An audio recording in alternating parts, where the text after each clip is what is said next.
लगा सकते हैं। जैसे जन्म कुंडली जन्म से पहले की घटनाओं पर निर्भर करती है, उससे अनुमान लगाया जाता है।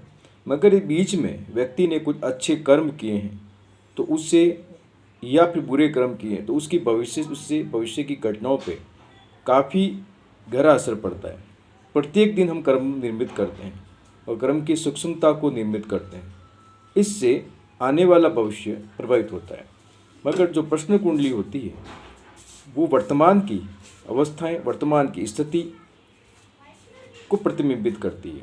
वर्तमान में व्यक्ति कहीं जटिल रोग से बीमार है, वर्तमान में उसे आर्थिक हानि हो रही है, वर्तमान में उसको ट्रांसफ़र होने की संभावना बन रही है, वर्तमान में वो चाहते हुए भी उसके पढ़ाई में मन नहीं लग रहा है, वर्तमान में उसके जो निर्णय हैं गलत हो रहे हैं, वर्तमान में उसे कुछ भी समस्या है जिसके कारण वो सही निर्णय पर नहीं पहुंच पा रहा है। उसके लिए प्रश्न कुंडली एक अत्यंत महत्वपूर्ण और प्रभावी विद्या होती है।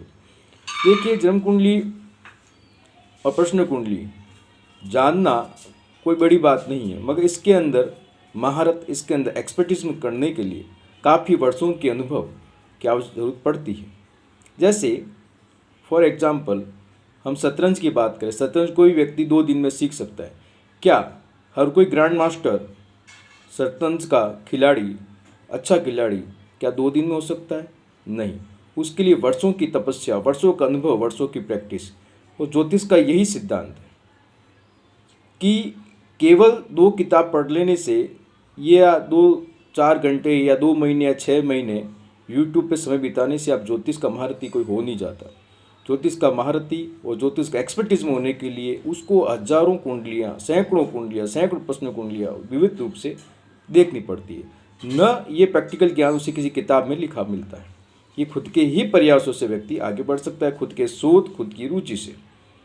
तो कहने का अर्थ है कि यदि किसी व्यक्ति को जो परंपरागत जन्म कुंडली उसको अपने समस्याओं को जानने में, कारण जानने में सहायता नहीं कर पा रही है, तो प्रश्न कुंडली के विशेषज्ञ से उसे मिलना चाहिए और उसका अपना समाधान करना चाहिए।